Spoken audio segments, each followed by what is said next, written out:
نماز حاجت اور نماز توبہ پڑھنے کا طریقہ۔ مسز عظیم سعودی عرب سے صلاۃ الحاجت اور صلاۃ التوبہ پڑھنے کا طریقہ بتا دیں۔ یاد رکھیں صلاۃ الحاجہ یا صلاۃ التوبہ کے نام سے الگ سے کوئی شریعت میں نماز نہیں ہے، کوئی کہ بھئی نبی نے فرمایا ہو کہ یہ صلاۃ الحاجت ہے، وہی صلاۃ ہے، وہ آپ اس میں یہ نیت کر لیتے ہیں میں دعا مانگوں گا تاکہ میری حاجت پوری ہو، تو اس سے پہلے میں نماز پڑھ رہا ہوں، تو وہ صلاۃ الحاجت، لوگ اس کو صلاۃ الحاجت کہہ دیتے ہیں۔ اور توبہ میں بھی یہی ہے کہ 2 رکعت پڑھ کے اللہ سے گناہوں کی معافی مانگی جائے، تو یہی نماز ہے جو 2 رکعتیں ہم عام طریقے سے پڑھتے ہیں، یہ کوئی الگ سے نمازیں نہیں ہیں۔ فجر عصر کے بعد صلاۃ الحاجت پڑھنا، کیا فجر یا عصر کے بعد صلاۃ الحاجت کے نفل پڑھ سکتے ہیں؟ فجر اور عصر کے بعد کسی قسم کی نفل نماز جائز نہیں ہے، اور یہ بھی سمجھ لیں صلاۃ الحاجت کے نام سے کوئی شریعت میں الگ سے نماز نہیں ہے، بس 2 رکعت آپ دعا مانگنے کے لیے پڑھیں کہ اللہ سے میں اپنی حاجت مانگوں گا، تو اس کو آج کل صلاۃ الحاجت کہہ دیا جاتا ہے، لیکن یہ کوئی الگ سے اسلام میں اس نام کی کوئی نماز نہیں ہے۔ تو باقی کوئی بھی نماز ہو، فجر اور عصر کے بعد نفل نماز اگر ہے تو وہ پڑھنا جائز نہیں ہے۔ صلاۃ التسبیح کی شرعی حیثیت، بہت سے لوگ کہتے ہیں کہ اسلام میں صلاۃ التسبیح کی کوئی حیثیت نہیں ہے، کیا یہ درست ہے؟ نمرہ بلال صاحبہ نے سوال پوچھا ہے۔ دیکھیں صلاۃ التسبیح کے بارے میں جتنی احادیث ہیں کوئی ایک بھی صحیح حدیث نہیں ہے، پہلی بات تو یہ۔ دوسری بات یہ کہ فقہا کا اصول ہے کہ ضعیف حدیثیں جب کثرت سے ہوں تو وہ درجہ حسن تک پہنچ جاتی ہیں، یعنی قابل قبول ہو جاتی ہیں۔ وہ اس بیس پہ اگرچہ صحیح حدیث ایک بھی نہیں ہے، لیکن کثرت سے حدیثیں ہیں، اگرچہ وہ ضعیف ہوں تو وہ مل کے ایک قوت مل جاتی ہے ان کو۔ اس بیس پہ جمہور علماء کا یہی مذہب ہے، یہی ان کا قول ہے، یہی ان کا فتویٰ ہے کہ صلاۃ التسبیح کو بالکل کالعدم قرار دے دینا یہ درست نہیں ہے، اس نماز کی ایک حیثیت ہے، یہ سنت عمل ہے، کیونکہ ضعیف روایتوں کی کثرت کی بیس پہ جو ہے وہ فتویٰ یہ دیا جائے گا کہ یہ نماز ثابت ہے، اور وہ فضیلت جو اس کی حدیث میں آتی ہے وہ فضیلت ثابت ہے۔ لیکن بعض علماء کا موقف یہ ہے کہ، اور میرا بھی رجحان انہی بعض علماء ہی کی طرف ہے، میں کوئی بہت بڑا عالم مفتی نہیں ہوں، لیکن ایک ٹوٹا پھوٹا سا رجحان اس طرف ہے میرا۔ وہ ابن تیمیہ رحمہ اللہ تعالیٰ نے جو بات کی ہے بڑی زبردست کی ہے، اور یہی بات ہمارے شیخ حضرت مفتی رشید احمد صاحب رحمہ اللہ بھی فرمایا کرتے تھے۔ حضرت نے تو ابن تیمیہ کی بات نقل نہیں کی، حضرت کی اپنی ذاتی رائے تھی مفتی رشید احمد صاحب کی جو مفتی اعظم تھے، اور حضرت مفتی تقی عثمانی صاحب، حضرت مفتی رفیع عثمانی صاحب دامت برکاتہم العالیہ کے استاذ رہے ہیں 8 سال، بڑے علم مشہور تھے۔ ان کا بھی رجحان اس طرف تھا کہ وہ بھی صلاۃ التسبیح کو نہیں مانتے تھے۔ اس کی وجہ یہ تھی کہ وہ یہ کہتے تھے کہ ٹھیک ہے درجہ حسن تک روایتیں پہنچ رہی ہیں، مگر ان روایتوں سے جو نماز ثابت ہو رہی ہے نا، وہ ان مشہور متواتر روایتوں کے بالکل اپوزٹ ہے، یعنی ان کے خلاف ہے۔ امام ابو حنیفہ رحمہ اللہ تعالیٰ کا اور فقہ حنفی کا جو اصول ہے خاص طور پر مسائل کے استنباط کا، وہ یہ ہے کہ جو اگر کوئی متواتر یا قطعی چیز ہمارے سامنے آ جائے احادیث سے، اس کے مقابلے میں اگر صحیح حدیث بھی اس کے خلاف ہوگی تو اس قوی کو ترجیح دی جائے گی۔ جیسے قرآن ایک متواتر ہے، اب قرآن سے اگر کوئی حکم ثابت ہو رہا ہے تو اگر حدیث صحیح حدیث سے بھی یعنی حدیث اگر صحیح بھی ہو اور اس کے خلاف چلی جائے گی تو احناف پھر قرآن کو لیتے ہیں، حدیث کو اس میں تعویل کر لیتے ہیں، کیونکہ قرآن قطعی ہے۔ تو اسی طرح بعض روایتیں کثرت سے ہوتی ہیں جن سے ایک حکم ثابت ہو رہا ہوتا ہے، ان کے اپوزٹ اگر کوئی صحیح روایت بھی ہوتی ہے تو اس کو احناف اکثر رد کر دیتے ہیں یا اس میں تعویل کر لیتے ہیں کہ بھئی جو متواتر روایتوں سے جو چیز ثابت ہو رہی ہے وہ اس کے بالکل اگینسٹ ہے۔ تو صلاۃ التسبیح میں بڑا اشکال یہ ہوتا ہے کہ اس نماز کی جو کیفیت ہے اس میں بعض دفعہ ایسا عمل ہوتا ہے جس سے سجدہ سہو لازم آ رہا ہوتا ہے، یعنی عام نمازوں، مثال کے طور پر آپ جب یعنی سورہ فاتحہ کے بعد جب سورت شروع کرتے ہیں اور سورت ختم کرتے ہیں تو رکوع میں تاخیر سے جو صحیح حدیث سے ہمیں پتہ چلتا ہے، جو نبی کا معمول رہا ہے، وہ یہ کہ سورت ختم کرتے ہی آپ نے رکوع کیا ہے۔ تو اسی وجہ سے فقہا نے کہا ہے کہ اگر سورت ختم کرنے کے بعد آپ رکوع میں تاخیر کریں گے تو سجدہ سہو لازم ہو جائے گا۔ یہ کثیر صحیح حدیث سے یہ اصول نکالا ہے فقہا نے، جبکہ صلاۃ التسبیح اس کے اپوزٹ ہے۔ اس میں کیا آتا ہے کہ آپ تلاوت ختم کرنے کے بعد تسبیحات پڑھنا شروع کر دیتے ہیں اور رکوع میں تاخیر لازم آ رہی ہوتی ہے۔ تو صحیح حدیث سے جو بات بے غبار روایات اور کثرت روایات سے جو بات ثابت ہو رہی ہے وہ یہ ہوتی ہے کہ سورت ختم کرتے ہی رکوع کرنا واجب ہے، تو اس میں کیا ہو رہا ہے کہ رکوع کرنا واجب نہیں ہے، تو یہ اگینسٹ ہو رہی ہے نا ان صحیح حدیث کے۔ اس لیے بعض علماء کا موقف یہ ہے کہ اگرچہ ضعیف روایتیں ہیں، کثرت سے ہیں، درجہ حسن تک پہنچی ہوئی ہیں، مگر اس سے جو نماز کی کیفیت ثابت ہوتی ہے وہ متواتر جو روایتیں ہیں ان سے ثابت ہونے والی کیفیت کے خلاف ہے۔ تو جو قوی ترین چیز ہے اس کو لیا جائے اور اس کے جو اپوزٹ اس کے جا رہی ہے اس کو ترک کر دیا جائے. اس بیس پر مفتی رشید احمد صاحب رحمہ اللہ تعالیٰ کی رائے تھی. حالانکہ انہوں نے کئی سال صلاۃ و تسبیح پابندی سے پڑھی ہے, مگر جب ان کا رجحان اس طرف ہوا, یہ تحقیق کی طرف ان کا دماغ گیا, تو انہوں نے صلاۃ و تسبیح چھوڑ دی. مگر منع نہیں کرتے تھے دوسروں کو, اس لیے کہ جمہور بہرحال اس کے قائل ہیں. تو میں بھی کسی کو منع نہیں کرتا, جو ہے وہ جمہور اس کے قائل ہیں, اور فقہ حنفی میں بھی فتویٰ اسی پر ہے کہ صلاۃ و تسبیح پڑھنی چاہیے.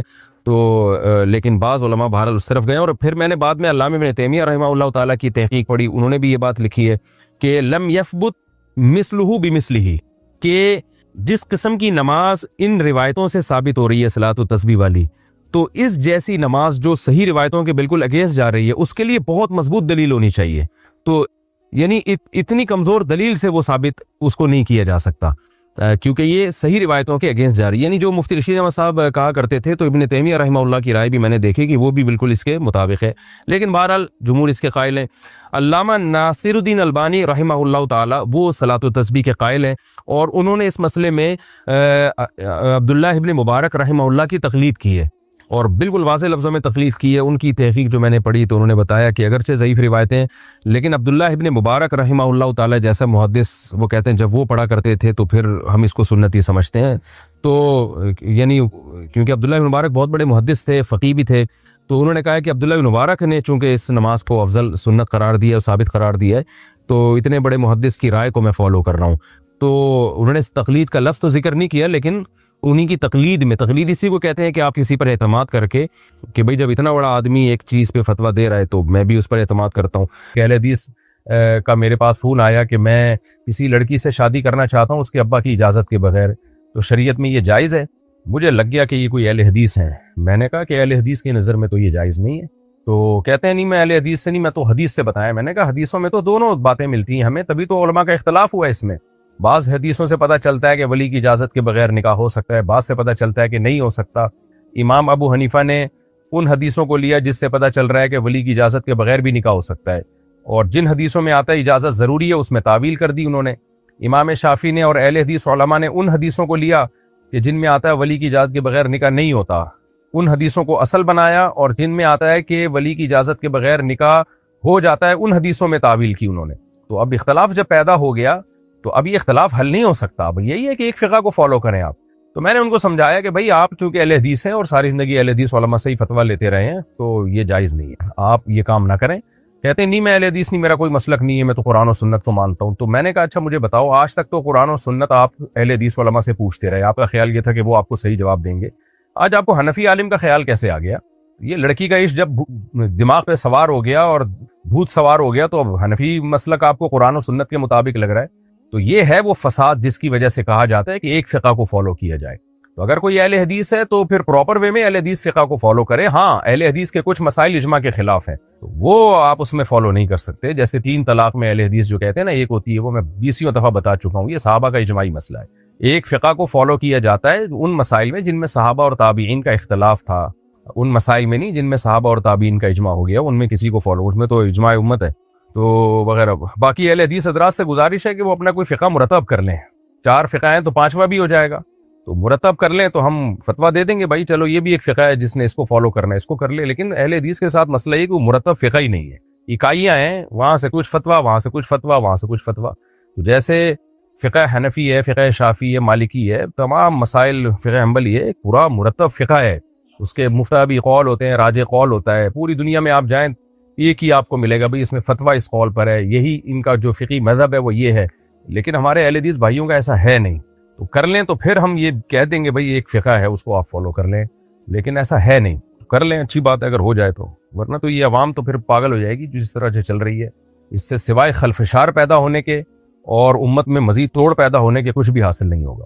اچھا بھائی, احمد صاحب ملتان سے, میرے بہنوئی نے میری بہن کو 3 طلاقیں ایک ساتھ دے دی. اب وہ کہہ رہے ہیں کہ ایک مجلس کی 3 ایک ہوتی ہیں. وہ کہیں گے کیونکہ حرام خوری اس زمانے میں بہت پھیل چکی ہے, پہلے 3 طلاقیں دو, پھر کہنے لوگوں کہ 3 ایک ہوتی ہیں. تو آپ اپنی بہن کو مت بھیجیں, یہ زنا ہے, حرام ہے, ناجائز ہے. اور جب بھی میں کہتا ہوں 3 طلاق کے بعد اہل حدیث سے فتویٰ لے کے بیوی کو رکھا تو زنا کا گناہ ملے گا, تو بہت سے اسکالر ایک دم حرکت میں آ جاتے ہیں کہ یہ مبالغہ آرائی کرتا ہے.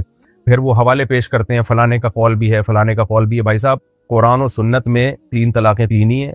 میری سورہ بقرہ میں جو میں نے جو تفسیروں کے لیکچر ریکارڈ کروائے ہیں ان میں لیکچر نمبر 100 یہاں سے سورہ بقرہ کی آیات الطلاق مرتان، یہاں سے طلاق کے حکام شروع ہو رہے ہیں، جو میں نے اس میں پورے ریفرنسز کے ساتھ اور اہل حدیث کے تمام دلائل کے ساتھ پورا ایک درس ریکارڈ کروایا ہے۔ وہ لیکچر آپ سن لیں، اس میں ایک ایک اشکال کا ان کے 2 اور 2 4 کی طرح جواب دیا، اور صحابہ کرام کے فتاوی پیش کیے ہیں کہ صحابہ اور تابعین میں اس مسئلے میں اجماع ہے کہ 3 طلاقیں 3 ہی ہوتی ہیں۔ تو صحابہ سے دکھاؤ ہمیں کسی نے 3 کو 1 کہا ہو، یا تابعین میں سے کسی جلیل القدر تابعی سے دکھاؤ کہ کسی نے 3 کو 1 کہا ہو۔ آپ دکھائیں گے تو پھر ہم اس کا جواب دیں گے کہ یہ آپ ترجمہ غلط کر رہے ہیں یا کیا کر رہے ہیں، اس میں یہ سند صحیح نہیں ہے اس کی۔ لیکن دکھائے صحابہ تابعین سے نہیں جاتا۔ پتہ ہے کیا کرتے ہیں اسکالرز؟ یہ کر رہے ہوتے ہیں کہ دیکھو فلاں نے بھی لکھا ہے کہ فلاں صحابی نے کہا ہے۔ بھائی فلاں کے لکھنے پر گورنمنٹ نے کوئی پابندی نہیں لگائی، کوئی بھی کسی بھی ٹائم پہ کچھ بھی لکھ سکتا ہے۔ کہاں کہا ہے، کون سی کتاب میں ہے، صحابی کی سند تو دکھائے نا۔ تو اس لیے اہل حدیث کی رائے اس بارے میں 100% غلط ہے۔ 3 طلاقیں 3 ہی ہوتی ہیں، اور آپ اپنی بہن کو نہ بھیجیں۔ باقی فتوے ہر جگہ سے مل جائیں گے مارکیٹ میں۔ اگر غامدی صاحب کے پاس جائیں گے تو وہ تو دے دیں گے 3 1 بھی نہیں ہوئی ہیں۔ وہ کہیں گے یونین کونسل والے جب تک طلاق کو ویلڈ قرار نہیں دیں گے تو اس وقت تک طلاق ہوتی نہیں ہے۔ وہ کہتے ہیں یہ کام گورنمنٹ کا ہے، شہباز شریف صاحب فیصلہ کریں گے کہ آپ کی بیوی کو طلاق ہوئی یا نہیں ہوئی، سپریم کورٹ کا جج فیصلہ کرے گا۔ انہوں نے تو بالکل ہی سارے طلاق کے مسائل کی دھجیاں ہی اڑا دی ہیں پروفیسر غامدی صاحب نے۔ تو وہ تو یونین کونسل پہ، ہماری بیویاں یونین کونسل فیصلہ کرے گی کہ یہ ویلڈ ہے یا نہیں ہے طلاق۔ تو ایسے آتے رہیں گے اسکالر مارکیٹ میں، قرآن و سنت کا لیبل لگا کے باتیں بہت کرتے رہیں گے۔ تبھی نبی صلی اللہ علیہ وسلم نے فرمایا تھا 73 فرقے پیدا ہوں گے، جنتی وہ ہوگا ما انا علیہ و اصحابی، جو میرے اور صحابہ کے طریقے پہ چلے گا۔ صحابہ میں ہمیں نہیں ملتا کہ یونین کونسل کا فیصلہ کیا ہے اور فلاں کا۔ صحابہ کرام قرآن و سنت سے استدلال کرتے تھے۔ عبداللہ بن عباس کی صحیح حدیث ہے، ابو داؤد میں موجود ہے، 3 طلاقیں دے کے ایک شخص آیا تو انہوں نے قرآن کی آیت تلاوت کی اور فرمایا کہ انک لم تتق اللہ فلم یجعل لک مخرجا، اللہ سے نہیں ڈرائے لہذا تیری طلاقیں واقع ہو گئی ہیں، تجھے چاہیے تھا کہ ایک ہٹی مت دیتا۔ اچھا بھائی، کاشان اسلام آباد سے، اگر کسی کے کپڑوں پر ناپاکی لگی ہو تو اس کو باقی کپڑوں کے ساتھ آٹومیٹک مشین میں ڈال دیں گے تو کیا باقی سارے کپڑے بھی ناپاک ہو جائیں گے؟ اس طرح سے مینول مشین کا حکم بھی بتا دیں۔ جی ہاں جناب، آٹومیٹک مشین میں ناپاک کپڑوں کے ساتھ پاک کپڑے ڈال دیے تو آٹومیٹیکلی وہ بھی ناپاک ہو جائیں گے، کیونکہ مشین آٹومیٹک ہے، سارے کام آٹومیٹکلی کر رہی ہے۔ البتہ یہ ضرور ہے کہ ناپاک کپڑوں کے ساتھ جب پاک کپڑے آپ نے ڈال دیے اور اچھی طرح سب کو دھو دیا اور 3 دفعہ پانی بہا دیا تو جہاں پاک کپڑے پاک ہو جائیں گے آٹومیٹیکلی، تو ناپاک کپڑے بھی پاک ہو جائیں گے آٹومیٹیکلی۔ یعنی سارے کپڑے سوری میں نے آٹومیٹیکلی کچھ غلط کہہ دیا، جہاں ناپاک کپڑے آٹومیٹیکلی پاک ہو جائیں گے تو وہ پاک کپڑے جو ناپاک ہوئے تھے وہ بھی آٹومیٹیکلی پاک ہو جائیں گے۔ کاشان صاحب اسلام آباد سے، مفتی صاحب اگر امام کی شلوار ٹخنوں سے نیچے ہو تو نماز کا کیا حکم ہے؟ اگر اس امام کے پیچھے نماز نہ ہو تو جو نمازیں پڑھ چکے ہیں اس کا کیا حکم ہے؟ صحیح حدیث ہے، نبی صلی اللہ علیہ وسلم نے فرمایا ان اللہ لا يقبل صلاة رجل مسبل ازارہ، جس شخص کی نماز یعنی جس شخص کا ازار شلوار بھی اسی میں داخل ہے جو ٹخنوں سے نیچے ہو تو اللہ اس کی نماز کو قبول نہیں کرتے۔ تو اس لیے آپ محبت کے ساتھ امام کو سمجھا دیں کہ خدا را ہماری نمازیں خراب نہ کریں، آپ کائنڈلی یہ شلوار ٹخنوں سے یا پینٹ ہے یا جو بھی چیز ہے اس کو فولڈ کر لیا کریں، اوپر کر لیا کریں۔ باقی جو نمازیں امام کے پیچھے پڑھی ہیں وہ لوٹانے کی ضرورت نہیں ہے، کیونکہ علماء نے اس حدیث کا مطلب یہ بتایا ہے کہ نماز ناپسندیدہ ہوتی ہے، فرض بہرحال ادا ہو جاتا ہے۔ حدیثوں کا مطلب دوسری حدیثیں سامنے رکھ کے بیان کیا جاتا ہے، تو یہ نماز کے لیے شرط کے درجے میں نہیں ہے۔ نبی نے جو یہ فرمایا کہ اللہ اس کی نماز قبول نہیں کرتے تو مطلب کامل ثواب نماز پہ نہیں ملتا۔ تو امام صاحب کو آپ بتا دیں کہ آپ یہ اوپر کر لیا کریں، کر لیں ٹھیک ہے، نہیں کریں تو اگر مسجد کمیٹی مضبوط ہے، امام کو ہٹا سکتی ہے اور کوئی فساد فتنے کا خطرہ نہیں ہے تو پھر دوسرا امام رکھ لیں جو شریعت کو فالو کرے، اور اگر فتنے فساد کا اندیشہ ہے تو پھر گزارا چلائیں اسی امام پر، مسجدوں میں جھگڑے پیدا نہ کریں اور جماعت کی نماز نہ چھوڑیں، مجبوراً اسی کے پیچھے نماز پڑھیں۔ محمد سعد کراچی سے، مفتی صاحب اگر آٹومیٹک مشین کپڑوں کو 3 دفعہ دھوتی ہو تو کیا اس میں ناپاک کپڑے پاک ہو جائیں گے اگرچہ اس میں ناپاکی کا نشان باقی رہ جائے؟ جی پاک ہو جائیں گے اگر 3 دفعہ اس کو اچھی طرح یعنی پانی پورا ڈال کے نکال دیا ہے، لیکن ناپاکی کا اگر نشان باقی رہ گیا ہے تو وہ یہ دیکھا جائے گا کہ نشان اگر رگڑنے سے آرام سے جا رہا ہے تو پھر تو وہ پاک نہیں ہوں گے، رگڑ کے آپ کو اس کو نشان کو ہٹانا پڑے گا۔ لیکن اگر نشان اتنا سخت ہے کہ رگڑ کے وہ نہیں جا رہا ہے تو پھر وہ معاف ہے، تو وہ پھر پاک ہی سمجھے جائیں گے۔ صدام حسین سرگودا سے، مفتی صاحب اگر کسی کو قطروں کا مسئلہ ہو، صدام حسین سرگودا کہاں پہنچ گئے؟ تو عراق میں نہیں ہوا کرتے تھے؟ اچھا خیر، بہرحال جی، صدام حسین سرگودا سے پوچھتے ہیں کہ مفتی صاحب، اگر کسی کو قطروں کا مسئلہ ہو تو پیشاب کا قطرہ نکلنے کے بہت دیر بعد اگر وہ نماز پڑھے تو کیا کپڑا دھونا ضروری ہے؟ کیونکہ وہ قطرہ خشک ہو جاتا ہے اور پھر پتہ نہیں چلتا کہ کہاں پر لگا تھا، اس کو دھوئے بغیر نماز پڑھ سکتے ہیں؟ دیکھیں، ایک آدھ قطرہ اگر لگا ہے اور زیادہ پھیلا نہیں ہے پانی سے لگ کے، تو اس میں بھی نماز ہو جاتی ہے، اس کو دھونا ضروری نہیں ہے، تھوڑی سی نجاست معاف ہے، لیکن دھو لیں تو زیادہ بہتر ہے۔ باقی یہ کہنا کہ قطرہ لگ کے پتہ نہیں چلا گیا کہاں ہے وہ، تو شریعت نے اس میں آسانی رکھی ہے، اندازے سے دھو لیں جگہ کو بس۔ اب اس میں کوئی لیب میں ٹیسٹ تھوڑی شلوار کا کروایا جائے گا کہ دیکھیں یہاں پیشاب کے جراثیم کہاں لگے ہوئے ہیں۔ تو شریعت نے ان چیزوں میں، طہارت کے احکام میں ہمیں آسانیاں دی ہیں، اور حضرات فقہاء نے یہ مسئلہ بیان کیا ہے کہ اگر آپ بھول گئے کہ کدھر ناپاکی لگی ہے تو جہاں غالب گمان جا رہا ہے کہ ادھر لگی ہوگی، بس اس جگہ کو دھو لیں، اللہ قبول کرنے والا ہے۔ تو اس لیے اندازے سے بس شلوار کا وہ حصہ جہاں آپ کو خیال ہو کہ شاید یہاں لگا ہوگا، تو وہ حصہ دھو لیا کریں گے تو پاک ہو جائے گا۔ ویسے ایک آدھ قطرہ دھونا ضروری ہے نہیں، دھو لیں تو اچھی بات ہے۔ اسد ملکائی جام شوروں سے، ہم ایک کمپنی میں کام کرتے ہیں، وہاں نماز کی جگہ بنی ہوتی ہے جہاں پر 5 وقت باجماعت نماز نہیں ہوتی، صرف ظہر اور عصر کی نماز جماعت سے ہوتی ہے اور جمعہ کی نماز بھی جماعت سے ہوتی ہے۔ کیا اس جگہ پر جمعہ کی نماز پڑھنے سے جمعہ ادا ہو جائے گا؟ جی، جمعہ ادا ہو جائے گا، بشرطے کہ یہ کمپنی شہر میں ہو، کسی ایسے گاؤں دیہات میں نہ ہو، غیر آباد جو گاؤں دیہات صحرا ہوتے ہیں۔ جمعہ درست ہونے کے لیے ضروری ہے کہ شہر ہو یا بڑا قصبہ ہو، تو پھر جمعے کی نماز ہو جائے گی۔ دوسری بات یہ کہ اذن عام ہو اس میں، یعنی ایسا نہ ہو کہ دروازہ پنڈی لگا کے بند کر کے آپ نماز پڑھ رہے ہو، کھلا لوگوں کو اجازت ہو آنے کی، تو پھر جمعہ آپ کا ہو جائے گا۔ عمر صاحب لاہور سے، میرے دانت بہت زیادہ خراب ہو گئے ہیں، ان کے اوپر پکے نشانات پڑ گئے ہیں، کیا میں اپنے دانتوں کو پالش کروا سکتا ہوں؟ یہ ڈاکٹر سے پوچھیں، شرعی طور پہ جائز ہے، لیکن باقی صحت کے لیے اچھا ہے یا نہیں ہے یہ آپ ڈاکٹر سے پوچھیں۔ محمد شاہد کینیڈا سے، اگر عورت کی صحت کی وجہ سے بچہ روکنا پڑ جائے تو اسلام کے سب سے قریب ترین طریقہ کون سا ہے؟ صحت کی وجہ سے اگر حمل روکنا ضروری ہو، عورت کی صحت نقصان ہو رہا ہو، تو کوئی بھی مانع حمل تدبیر اختیار کی جا سکتی ہے۔ دیکھیں، حمل روکنے کی جتنی تدبیریں ہیں میڈیکلی سب کی سب نقصان دہ ہیں، تو اب سب سے کم نقصان دہ کون سی ہے؟ یہ چیزیں میں میڈیکل کیونکہ یہ میرا میڈیکل کا تو وہ نہیں ہے نا، مسائل کا سیشن ہے، تو یہ پھر آپ ڈاکٹر سے پوچھیں۔ میں صرف یہ بتا سکتا ہوں کہ ایسا طریقہ اختیار کرنا کہ جس سے بچہ پیدا کرنے کی صلاحیت ہی عورت میں ختم ہو جائے، یہ حرام ہے۔ جیسے آپریشن کر کے بچہ دانی نکلوا دی جاتی ہے یا مرد نس بندی کر لیتے ہیں، یہ حرام ناجائز ہے۔ تو کوئی بھی عارضی طریقہ 1 2 سال 3 سال کے لیے استعمال کیا جا سکتا ہے، وہ آپ ڈاکٹر سے مشورہ کریں، وہ آپ کو بتا دیں گے کون سا طریقہ ایسا ہے جس کا نقصان سب سے کم ہے۔ باقی ایسا کوئی طریقہ نہیں ہے جس کا نقصان بالکل نہ ہو، یہ ذہن میں رکھیں۔ محمد معاذ بہاولپور سے، مفتی صاحب میں ایک میڈیکل کالج میں فائنل ایئر کا اسٹوڈنٹ ہوں، ہمارا کام دل کے بائی پاس کے دوران مشینیں چلانا ہوتا ہے، بہت خطرناک کام ہے۔ ڈگری مکمل ہونے کے بعد ایک آپشن یہ ہے کہ میں تبلیغ میں 4 مہینے لگاؤں اور آن لائن عالم بن کے دین کی خدمت کروں، لیکن میرا دل یہ کہتا ہے کہ میں MBBS کروں اور اسپیشلائزیشن کر کے اپنے علاقے کی غریب عوام کی خدمت کروں۔ اس صورت میں عالم بن کے دین کی خدمت نہیں کر سکوں گا، میرے لیے کون سا راستہ زیادہ بہتر ہے؟ بھائی صاحب، جب آپ میڈیکل کالج میں فائنل پہنچ چکے ہیں تو اب اسی کو کمپلیٹ کریں۔ آپ اگر اب عالم بنیں گے تو نہ پراپر عالم بن سکیں گے، نہ ڈاکٹر بن سکیں گے، کوئی ایک کام بھی ڈھنگ کا نہیں ہو سکے گا۔ تو اب آپ نے پڑھ لیا ہے تو اب آپ اسی کو آگے جو آپ نے کہا ہے نا کہ یہ ڈگری مکمل ہونے کے بعد آپ ایسا کریں کہ تربیت میں 4 ماہ لگائیں اور پھر اسپیشلائزیشن کر لیں اور غریب عوام کی خدمت کریں۔ نبی صلی اللہ علیہ وسلم نے فرمایا، جس نے ایک انسان کی جان بچائی، بلکہ قرآن میں ہے کہ ایک انسان کی جان بچائی، فکأنما احیا الناس جميعا، اس نے انسانیت کی جان بچائی۔ تو آپ غریب عوام کی جان بچاؤ گے، یہ بہت بڑی عبادت ہے بھائی۔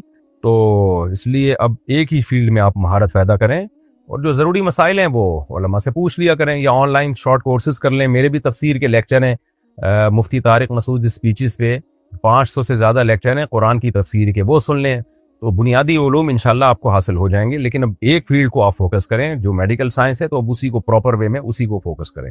علی احمد کوئٹہ سے، میرے ایک ماموں ہیں جو میری امی کے ماں شریک بھائی ہیں۔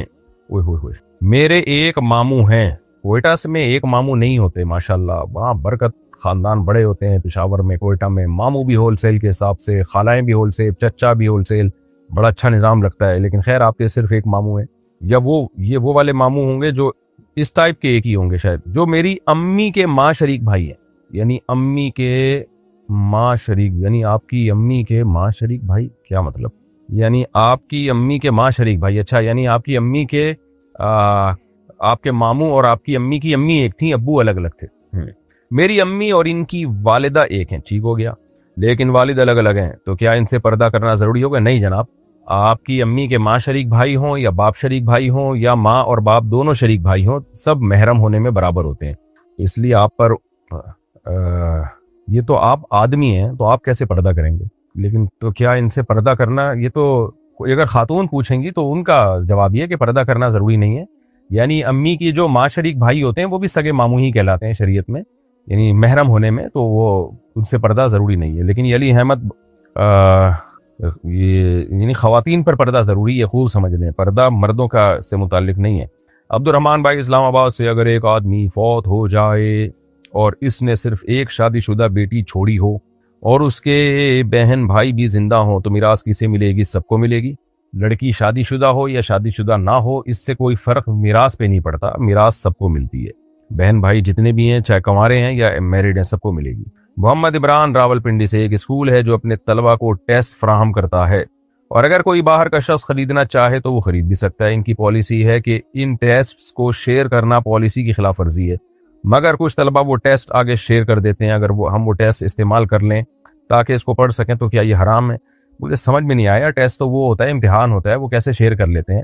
تو اور دوسری بات یہ کہ فری میں جب وہ دے رہا ہے تو جو اسکول نے آپ سے معاہدہ کیا آپ اس کی پابندی کریں، اخلاقیات کا تقاضا ہی ہے، تو اسے غلط ہے، اسکول کی پالیسیوں کے خلاف نہ چلا جائے۔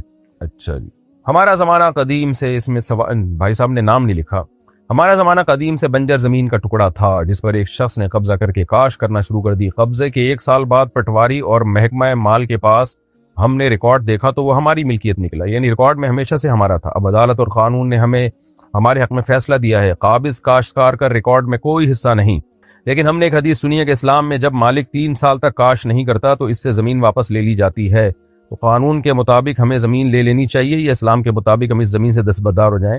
آپ نے جو کچھ پڑھا ہے اس کا یہ مطلب نہیں ہے، آپ کی زمین ہے تو قیامت تک آپ ہی کی رہے گی، تو آپ نے کیس کر دیا، آپ زمین لے لیں، آپ کی ملکیت ہے وہ۔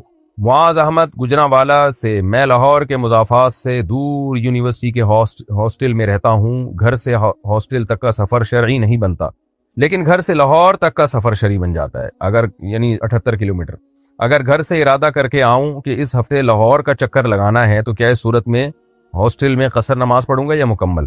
سبحان اللہ، بڑی ٹائٹ باتیں پوچھنے لگے ہیں لوگ۔ یعنی یونیورسٹی کے ہاسٹل میں رہتا ہوں، دیکھیں اگر آپ کا ارادہ یونیورسٹی کے ہاسٹل میں جانے کا ہے تو پھر تو آپ قصر نہیں پڑیں گے، لیکن اگر آپ نے نیت پہلے سے لاہور کی ہوئی ہے کہ میں لاہور جاؤں گا، تو گھر سے نکلے لاہور کے ارادے سے، تو پھر آپ ہاسٹل میں جب جائیں گے تو آپ کیونکہ شہر سے باہر نکل چکے ہیں تو آپ پھر قصر نماز پڑھیں گے، تو آپ کی نیت پر ہے کہ آپ کی نیت کیا ہے۔ رفیع اللہ بنو سے، مفتی صاحب میری منگنی کے 2 مہینے بعد مجھے آسیب کا مسئلہ ہو گیا، دل میں ہر وقت گھبراہٹ اور بے چینی رہتی تھی، میرے گھر والوں نے میری شادی کرا دی، شادی کے بعد بھی یہی کیفیت رہی، 2 سال بعد میں نے اپنی بیوی کو طلاق دے دی، میں ہر وقت اس کیفیت میں رہتا ہوں جیسے میرے اوپر نیند طاری ہے اور گھبراہٹ اور بے چینی رہتی ہے، تو کیا صورت میں اگر شادی نہ کروں تو مجھ پر کوئی گناہ ہوگا اور اس کا کوئی حل بتا دیں؟ ڈاکٹروں اور مولویوں کو دکھا چکا ہوں، کوئی فائدہ نہیں ہوگا۔ دیکھیے جو سائیکیٹرسٹ ہوتے ہیں، سائیکالوجسٹ ہوتے ہیں، ان کو دکھائیں آپ، دماغ کے کیمیکل بعض دفعہ 99% تو ایسے ہی ہوتا ہے، 1% ہوتا ہے کوئی جن بن کا کیس، تو کمزوری ہوتی ہے بعض دفعہ، تو میں نے دیکھا ہے بہت سارے مریض جو جن چڑیل بھوت آیا کرتے تھے ان کے اوپر بہت مشاہدے ہیں اس کے، تو جب ڈاکٹر کے پاس گئے تو ٹھیک ہو گئے، انہوں نے میڈیسن دی، دماغ کے کیمیکل آگے پیچھے ہوئے تھے، 2-3 تاریں وانے ہلی ہوئی تھیں، انہوں نے اس کو سیٹ کر دیا، تو اس لیے آپ جائیں کسی اچھے ڈاکٹر کو دکھائیں، انشاءاللہ آپ ٹھیک ہو جائیں گے۔ باقی اپنے اوپر آیت الکرسی پڑھ کے رات کو سونے سے پہلے دم کر لیا کریں، سورہ فلق سورہ ناس پڑھ کے، اور کسی مولانا ادھر ادھر جانے کی ضرورت نہیں، عاملوں کے پاس، آپ کے خاندان میں کوئی نیک ہو، بزرگ ہو، یا آپ کے مسجد کا جو امام ہو، آپ کی جہاں آپ نماز پڑھتے ہیں، بس امام صاحب سے کہا کریں یہ بوتل پہ پانی دم کر کے دے دیں اور وہ پانی کے چھینٹے اپنے اوپر مار لیا کریں جب آپ کی طبیعت خراب ہو، اس سے زیادہ آگے جانے کی کوشش نہ کریں، باقی پراپر ڈاکٹر سے علاج کرائیں، انشاءاللہ ٹھیک ہو جائیں گے۔ باقی شادی نہ کرنے سے اگر کوئی گناہ کا خطرہ نہیں ہے تو مت کریں، یعنی نہ کریں شادی، ظاہر ہے لڑکی کی زندگی خراب ہوگی، اور اگر گناہ کا خطرہ ہے تو پھر شادی اگر کریں گے تو شادی تو واجب ہے، لیکن ظاہر ہے رشتہ دے گا کون آپ کو، تو اس میں پھر یہ ہے کہ جہاں بھی شادی کریں ان لڑکی والوں کو پہلے بتا دیں کہ بھئی میرے ساتھ یہ پرابلم ہے، تو بعض لڑکیاں بیچاری مجبور ہوتی ہیں تو وہ پھر کر لیں گی شادی آپ سے، بعض لوگوں کے مسئلہ ہوتا ہے کہ ٹھیک ہے بھئی بیچاری اتنی مجبور ہوتی ہیں، کوئی معذوری ہوتی ہے ان میں، اکنامکلی ان کو تھوڑا سا تعاون چاہیے ہوتا ہے، تو ایسی لڑکیاں پھر کر لیتی ہیں. میں نے دیکھا ہے نابینا مردوں سے بھی لڑکیاں نکاح کر لیتی ہیں. جو مجبور ہیں وہ تو پھر مجبوری میں کرتی ہیں شادی. زنیرہ صاحبہ کراچی سے، میرا سوال یہ ہے کہ موزوں پر مسح کرنے کا کیا حکم ہے، اور کیا بیماری یا بڑھاپے میں سردی کی وجہ سے جرابوں پر مسح کیا جا سکتا ہے؟ یعنی عام لوگوں کے لیے بھی اس بارے میں کیا حکم ہے؟ یہ جو عام موزے ہوتے ہیں جو ہم شوز میں پہنتے ہیں، ان موزوں پر مسح جائز نہیں ہے، کیونکہ ان میں پانی آرام سے یہ اتارے بغیر بھی آپ پاؤں پورا دھو سکتے ہیں. تو وہ موزے جو جوتوں کا آلٹرنیٹ تھے نبی صلی اللہ علیہ وسلم کے دور میں، جن کو خفین کہا جاتا تھا، اور ایک روایت میں انہی کو جورب سے تعبیر کیا گیا ہے، ان موزوں پر مسح جائز ہے، جن میں چاروں اماموں نے جس کی تفصیل بیان کی ہے، چاروں فقہ میں، حنفی، مالکی، شافعی، حنبلی. تو اب اس تفصیل میں جانے کی ضرورت نہیں ہے، وہ آپ کسی بھی دکان سے لے لیں کہ بھئی یہ وہ والے موزے جن پر مسح جائز ہوتا ہے وہ موزے دے دیں. آج کل آن لائن بھی مل رہے ہیں اور ہر دکان پہ میسر ہوتے ہیں، تو ایسے موزے آپ خرید لیں تو وہ سب اس موزوں پر مسح کر سکتے ہیں. مسافر 3 دن 3 راتوں تک مسح کر سکتا ہے، اور جو مقیم ہے وہ یعنی 24 گھنٹے تک. تو 24 گھنٹے تک مسح کرنے کا مطلب یہ ہے کہ آپ نے جب وضو کیا اور پاؤں دھو لیے تو پاؤں دھونے کے بعد آپ وہ موزے چڑھا لیں. اس کے بعد جب وضو ٹوٹے گا تو وہ ٹائم نوٹ کر لیں. وضو ٹوٹنے کے بعد 24 گھنٹے گزرنے تک آپ اس موزے پر مسح کر سکتے ہیں. اور مسح کا طریقہ کیا ہے؟ دونوں ہاتھ گیلے کیے اور پاؤں کی طرف انگلیاں رکھے، ایسے یوں کر کے اوپر لے آئے، بس ایسے یوں کیا تو مسح ہو گیا آپ کا. اوپر کی جانب، نیچے کی جانب نہیں ہوتا مسح. تو 24 گھنٹے تک وہ مسح قائم رہے گا. 24 گھنٹے کے بعد آپ کو پھر موزے اتار کے پاؤں کو دھونا پڑے گا. یہ سب کے لیے جائز ہے. معاذ صاحب کراچی سے، ہم بعض اوقات آن لائن کوئی سبسکرپشن خریدتے ہیں جس میں کمپنیاں چند دنوں کا ٹرائل پیریڈ دیتی ہیں. ٹرائل ختم ہونے کے بعد وہ خودکار طور پر چارج کر لیتی ہیں. کبھی ایسا ہوتا ہے کہ ٹرائل ختم ہونے کے بعد اگر وہ پروڈکٹ فائدہ مند نہ لگے تو ہم اسے استعمال نہیں کرتے، لیکن اسے ان سبسکرائب کرنا بھول جاتے ہیں. یہ جان بوجھ کر بھی ان سبسکرائب نہیں کرتے. اب سوال یہ ہے کہ اگر ٹرائل پیریڈ ختم ہونے کے بعد کمپنی ہمیں چارج کر دے تو کیا یہ رقم ہمارے ذمے قرض یا ادھار کی طرح لازم ہو جاتی ہے؟ اور کیا اسے ادا نہ کرنا اس گناہ کے زمرے میں آئے گا جس طرح قرض واپس نہ کرنا گناہ ہے؟ نہیں بھائی، کچھ بھی نہیں ہوتا. ادھار ان سبسکرائب نہیں کرتے تو وہ مجھے سمجھ میں نہیں آیا. جب آپ ان سبسکرائب نہیں کرتے تو کمپنی آپ سے چارج کرتی ہے، نہ کہ آپ کو کمپنی پیسے دیتی ہے. یہ سوال میرے سمجھ میں نہیں آیا. اگر ٹرائل پیریڈ ختم ہونے کے بعد بھی کمپنی ہمیں چارج کر دے، یعنی آٹومیٹیکلی چارج کر دے اس کو، تو کیا یہ رقم ہمارے ذمے قرض ہوتی ہے؟ آپ کے ذمے قرض نہیں ہوتی. کمپنیاں ایسا کرتی نہیں ہیں. اگر کر رہی ہیں تو وہ کوئی سہولت دے رہی ہیں، ان کا سسٹم اتنا خراب نہیں ہوتا. مجھے اگر آپ سوال دوبارہ بھیج دیں نا واضح کر کے تو پھر میں اس کا جواب دے سکتا ہوں، لیکن ایسا ہوتا نہیں ہے. کمپنیاں اتنی بیوقوف نہیں ہوتی ہیں کہ آپ ان سبسکرائب کرنا بھول گئے تو وہ آپ کو بینیفٹ دیتی رہیں. ایسا ہوتا نہیں ہے. بہرحال آپ یہ سوال دوبارہ پوچھیں، مجھے آپ کا سوال پوری طرح سمجھ میں نہیں آیا. زہرا صاحبہ اوکاڑا سے، مفتی صاحب میں نے آپ کے بیان میں سنا تھا کہ شوہر اپنی بیوی کو ڈیورس کا حق دے سکتا ہے. میں نے اپنے شوہر سے کئی بار پوچھا کہ آپ نے مجھے ڈیورس کا حق تو نہیں دیا، تو انہوں نے کہا نہیں، لیکن مجھے وسوسے آتے ہیں کہ ہو سکتا ہے انہوں نے مجھے حق دیا ہو لیکن بتا نہ رہے ہوں. ایسی صورت میں اگر میرے زبان سے ایسے الفاظ نکل جائیں طلاق کے، تو کیا ہوگا؟ کچھ بھی نہیں ہوگا. آپ 100 دفعہ طلاقیں دے دیں شوہر کو، اپنے آپ کو.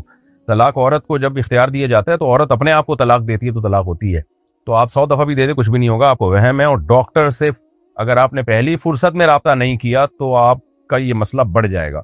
اس لیے یہ وسوسے کی بیماری بڑی خطرناک ہوتی ہے، اللہ بچائے. اور یہ اپنے دماغ سے نکال دیں، آپ اپنے آپ کو بزی رکھیں تاکہ اس مصیبت سے جان چھوٹے. مفتی صاحب، کیا ہوا خارج ہونے پر بھی استنجا کرنا ہوگا؟ نہیں میرے بھائی، کیوں دین کو مشکل بنا رہے ہو؟ نہیں ہوتا، ایسا نہیں ہوتا. میں ایک لڑکی سے محبت کرتا ہوں، ماشاءاللہ، اور اس سے نکاح کرنا چاہتا ہوں، لیکن میں یہ محبت پہ میں نے ماشاءاللہ نہیں کہا کہ نکاح کرنا چاہتے ہیں، اس پہ کہا ہے، لیکن میرے گھر والے اس بات پر راضی نہیں ہو رہے. نیچرلی نارملی ایسے ہی ہوتا ہے. اس کی وجہ یہ ہے کہ لڑکی مسیحی ہے، عیسائی ہے. وہ کہتی ہے کہ اس سے شادی جائز نہیں. وہ کہتے ہیں کہ اس سے شادی جائز نہیں. برائے مہربانی رہنمائی فرما دیں، کیا اس سے شادی جائز ہے یا نہیں؟ ایسی صورتحال مجھے کیا کرنا چاہیے؟ لڑکی اگر واقعی مسیحی ہے، یعنی حضرت عیسیٰ ابن مریم کو، حضرت مسیح علیہ السلام کو اللہ کا پیغمبر مانتی ہے، کیونکہ بعض مسیحی ہوتے ہیں وہ ہوتے ایتھیسٹ ہیں، ملحد ہیں. وہ کہنے کو مسیحی ہوتے ہیں لیکن وہ خدا کے منکر ہوتے ہیں، جیسے یورپ میں ایسا بہت ہے. تو اگر ایسا نہیں ہے، مذہب کو مانتی ہے، عیسائیت کو مانتی ہے، تو اس سے نکاح جائز ہے. یعنی نکاح جائز کا مطلب نکاح کریں گے تو ہو جائے گا نکاح. باقی اب مشورہ کیا ہے کہ اس سے آپ کو نکاح کرنا چاہیے نہیں کرنا چاہیے، تو بھائی جب تک کسی کے پورے حالات سامنے نہ ہوں ہم مشورے نہیں دیتے. تو میرا مشورہ یہ ہے کہ آپ ایک شادی ماں باپ کی مرضی سے کر لیں اور بہو کو گھر میں لے آئیں، پھر اس سے دوسری شادی کر کے ماں باپ سے الگ رکھ لیں آپ اس کو، کیونکہ ماں باپ اس کو ایکسیپٹ نہیں کر رہے نا، تو کوئی بات نہیں، آپ الگ کر لیں. تو اس طرح سے ہنسی خوشی زندگی گزاریں آپ، یعنی کوشش کریں گزارنے کی.